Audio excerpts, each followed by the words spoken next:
Al-Quran terdapat banyak ayat yang menjelaskan perihal tersebut, terutama ayat-ayat secara umum dan dengan syarat dan syarat tersebut merupakan panduan yang bisa digunakan dalam berdakwah.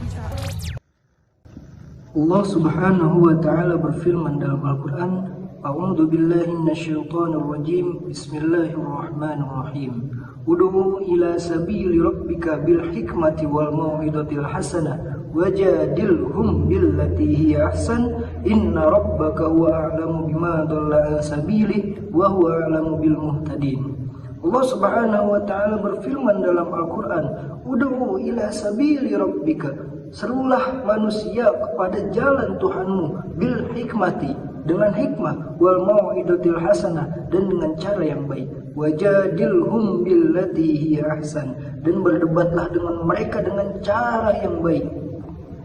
Inna rabbaka huwa a'lamu bima dhalla an sabili, sesungguhnya Tuhanmu itu lebih mengetahui bagi orang-orang barang siapa yang tersesat, wa huwa a'lamu bil muhtadin, dan Tuhanmu lebih tahu juga orang-orang yang mendapatkan petunjuk.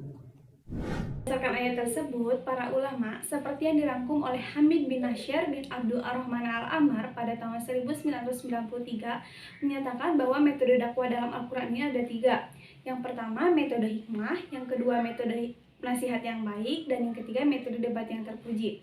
Yang akan saya bahas sekarang yaitu mengenai metode hikmah atau ad-da'watu bil hikmah. Secara etimologis, kata hikmah ini seperti yang ditunjuk oleh Al-Qotani merujuk pada arti-arti seperti keadilan, ilmu, kearifan, kenabian, Al-Quran, dan Injil.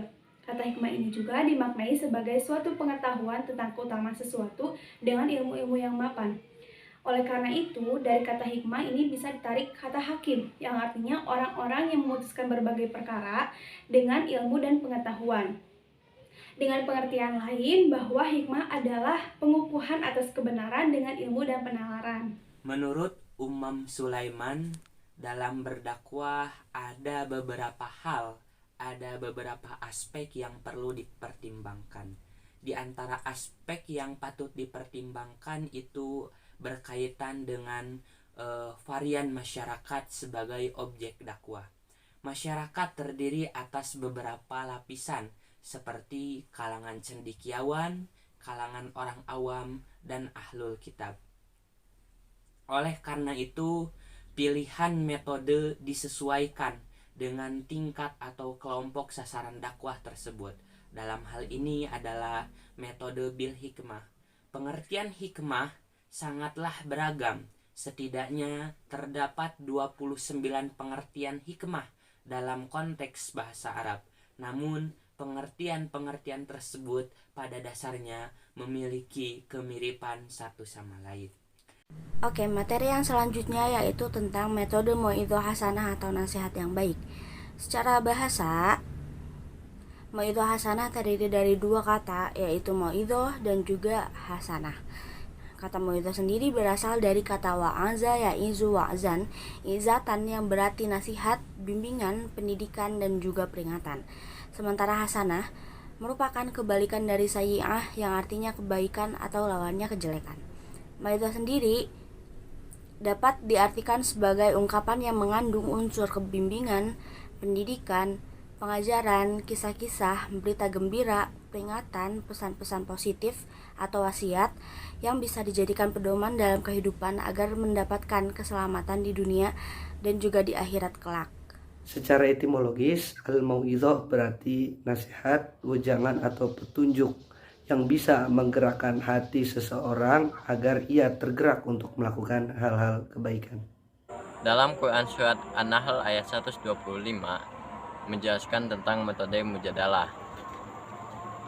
Secara etimologi, mujadalah berarti munakosah atau kasamah, yang artinya diskusi atau perlawanan, atau dapat diartikan juga metode diskusi yang menggunakan akal yang rasional dan argumentasi yang berbeda-beda. Kata jadalah apabila jalannya dibaca panjang berarti berdebat atau bermusuhan. Apabila jalannya dibaca pendek berarti memilih atau perbandingan antara dalil dengan dalil. Sedangkan mujadalah diartikan yaitu berbantah-bantah atau perundingan yang ditempuh dengan cara pertandingan. Menurut istilah yang dikutip dari Ibnu Sina, bahwasanya mujadalah yaitu bertukar pikiran dengan cara berlomba-lomba atau bertanding untuk menentukan lawan bicara. Metode al-mujadalah ini bisa dimaknai juga sebagai sebuah cara untuk mendebat seseorang dengan menunjukkan kesalahan-kesalahan pada pemikiran atau pendapatnya, disertai dengan hujah atau alasan yang konkret dan jelas. Nah, tujuan dari metode ini yaitu untuk mencari titik temu dan meluruskan kesalahan-kesalahan dalam pemikiran, pendapat, gagasan, serta keyakinan seseorang. Namun sayang sekali, metode ini sulit dilakukan jika seorang dai memiliki keterbatasan dalam hal keilmuan atau keislaman tentang ilmu-ilmu umum yang lainnya. Nah, pada kasus tahun-tahun sekarang atau pada zaman sekarang, metode ini sulit ditemukan dalam praktik dakwah.